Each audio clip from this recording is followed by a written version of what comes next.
So I just beat Ninja Gaiden Ragebound not too long ago, and despite my lack of experience with the series, I thoroughly enjoyed myself.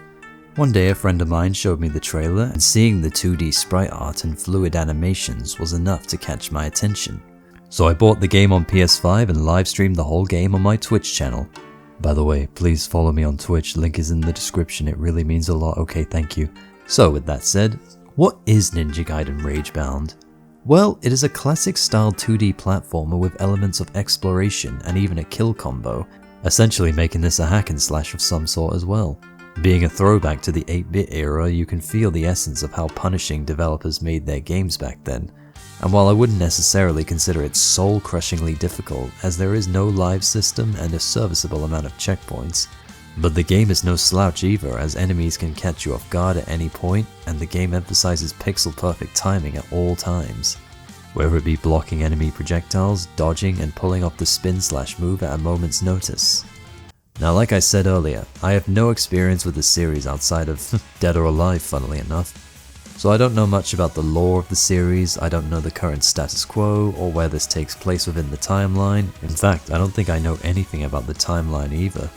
Nor do I know if this game is a perfect recreation of the gameplay from the arcade and NES titles. So this will be more of a newcomer's perspective. The only bit of story I can recall is I think the game takes place during a point where Ryu Hayabusa is away on business in America during another game, whichever one that was. So while he's away, we assume the role of Kenji Mozu, an up-and-coming ninja and member of the Hayabusa clan, looking to prove himself while also defending his village from the numerous demons that have been unleashed as the gates of hell have been opened.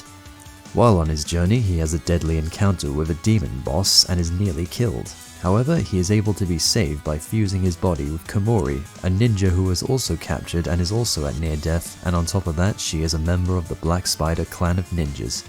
Being bitter rivals from opposing clans, the two have to learn to work together and set aside their differences, while also throwing in some fun banter for good measure.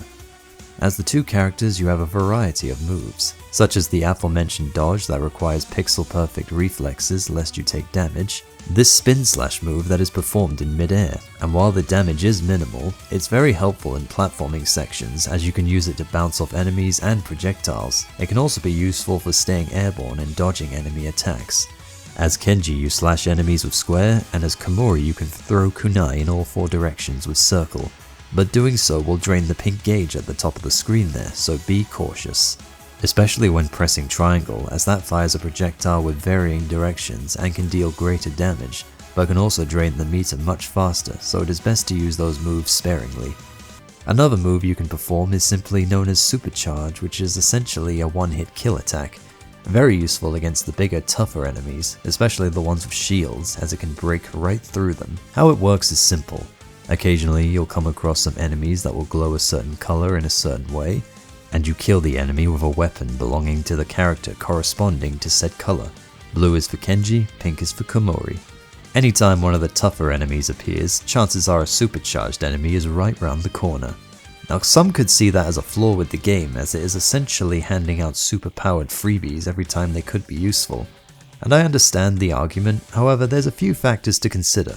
1.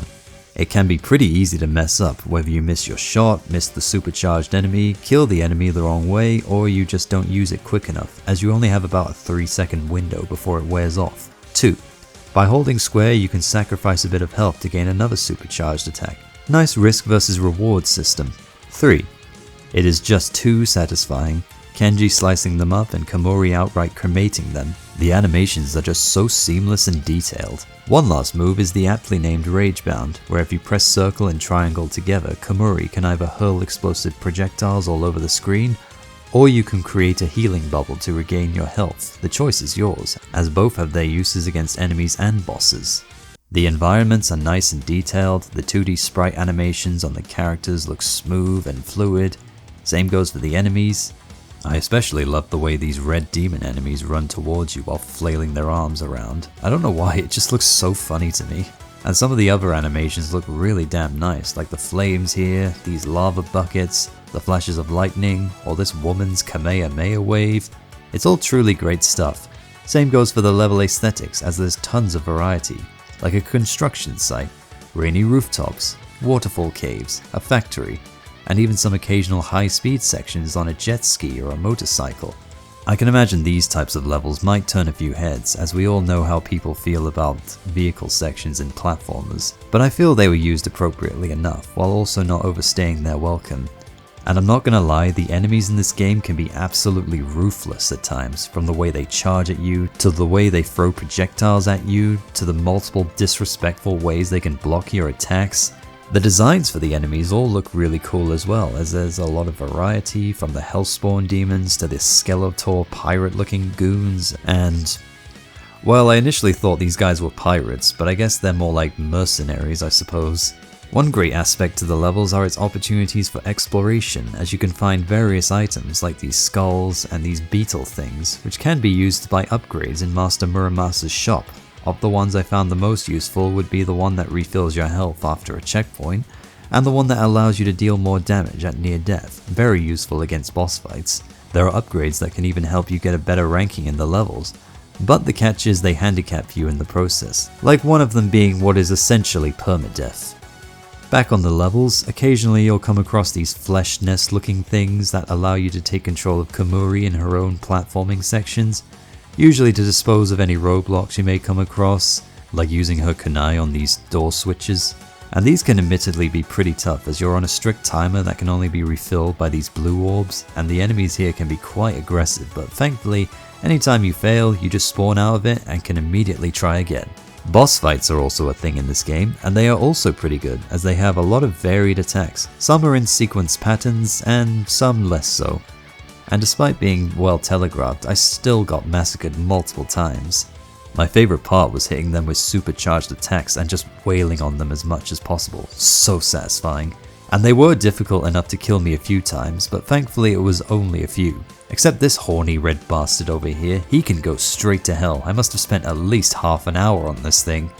I'd argue even the final boss was more manageable than this, as his attack patterns are at least consistent, and you only have to aim for his heart. Granted, when I first saw the ribcage shield, I was admittedly worried I would not have a chance of winning, but thankfully it's easy to learn the ropes with, and it only takes a few supercharged hits to break it open again. Plus, once you unlock the healing special move, combine it with this near-death damage boost ability, and the difference is night and day.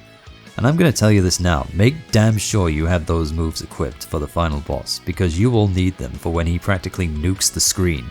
Problem is, you only have a minimal amount of time to do it, and you have to deal with all the shit coming at you at once, while trying to get a supercharge, while trying to aim at the weak spot, while being fast enough to do it 3 times, to the point where I just gave up some health to throw in a quick supercharge of my own beforehand, which thankfully saved me a bit of trouble. And at the end of the day, the demons are defeated, the gate is destroyed, and depending on who you choose to stay behind, the other will go see their companions, essentially informing them of their journey, thus ending the game. And as a nice reward, you unlock hard mode. I have yet to try it out myself, but I imagine it's going to be a wild ride. So that was Ninja Gaiden Ragebound, a game I really enjoyed. And if you're a fan of the series, a fan of 2D platformers or retro games, or if you're really into 2D sprite games, or you just like video games in general, then I can absolutely recommend this game, as it's a fun 6 to 8 hour journey with tons of content and replay value, all for only £20. I'd say that's a pretty good deal. Now what is that in the US? Let me see. Now considering the exchange rate at the moment, and adjusted for inflation, 50% tax, non-deductible, and some tariffs for good measure, you're probably looking at about $700! Oh dear.